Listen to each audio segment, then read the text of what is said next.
నిజాయితీతో మనమందరం కలిసి భవిష్యత్తు గమనాన్ని ఎలా మార్చచ్చు అని ఈ సుదీర్ఘమైన ప్రయాణంలో నిరూపించారు. లియో టాల్స్టాయ్ చెప్పినట్టుగా the strongest of all warriors are those two, time and patience. అంటే నిజంగా ఒక యుద్ధ రంగంలో తట్టుకొని నిలబడే బలమైన యోధులు ఎవరంటే కాలం, సహనం. అలాంటి కాలం, సహనం గుండెల్లో పెట్టుకున్న జన సైనికులు, వీర మహిళలు మీరు నిరూపించారు. You are the true heroes. I salute to you. అలాగే నేను పార్టీ ప్రారంభించినప్పుడు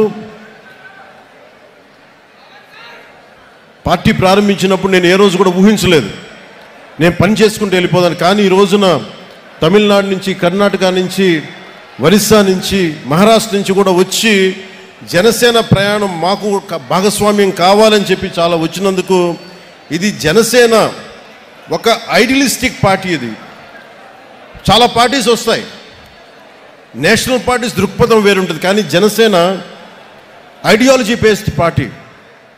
ఒక కులం కోసం పెట్టిన పార్టీ కాదు జనసేన. ఒక కుటుంబం కోసం పెట్టిన పార్టీ కాదు జనసేన. కేవలం ఒక రాష్ట్రం కోసమో ఒక ప్రాంతం కోసం పెట్టిన పార్టీ కాదు.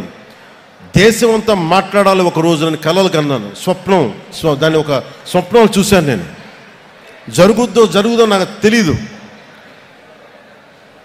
ఖుషీ సినిమా అయిపోయినాక ఒక పెద్ద విజయం వచ్చాక నేను అనుకుంటా ఉన్నా, రేపొద్దున ఇంత ఘనమైన విజయం వచ్చింది, ఇంకో రోజున దేశం మొత్తం తెలుస్తాం, ఇంకో రోజున అంతర్జాతీయ మొత్తం తెలుస్తాం. కానీ నాకు ఆనందం ఉంటుందా అంటే నాకు సమాధానం దొరకలా.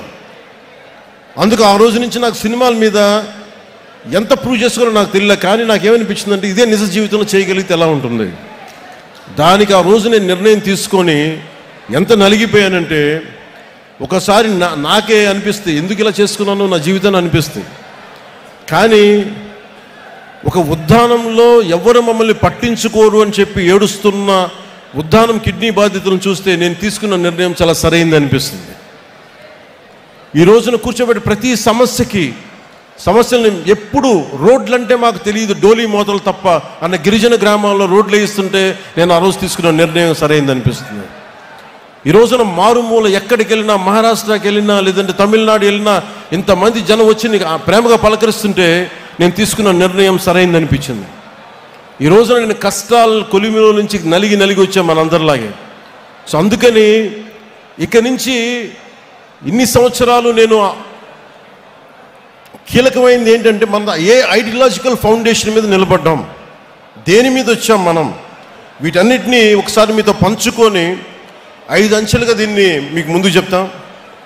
ఒకటి, మన ఐడియాలజికల్ ఫౌండేషన్స్ ఏంటి, మనం ఎలాంటి ఒడిదుడుకులను తట్టుకొని వచ్చాం.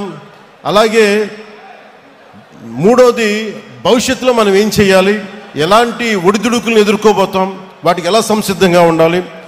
నాలుగోది, ఐదోది చివరిది, భవిష్యత్తులో ఇంకొక సమీప భవిష్యత్తులో మనం సంస్థాగత నిర్మాణాన్ని ఎలా చెయ్యాలి అని పంచుకోవడానికి నేను ఈ రోజున ఈ సభను పెట్టడం జరిగింది. ఒకటే చెప్తున్నాను, దీని వెనక మండల స్థాయి నుంచి నేనే కూర్చొని సెంట్రల్ ఆఫీస్ నుంచి నేనే మానిటర్ చేస్తాను. నేను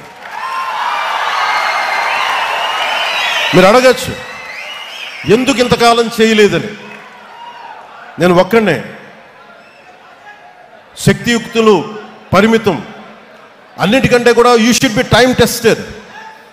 వీళ్ళు సినిమా ప్రభావంతో వచ్చారా నేనంటే, లేదంటే సమాజం మీద ప్రేమతో వచ్చారా,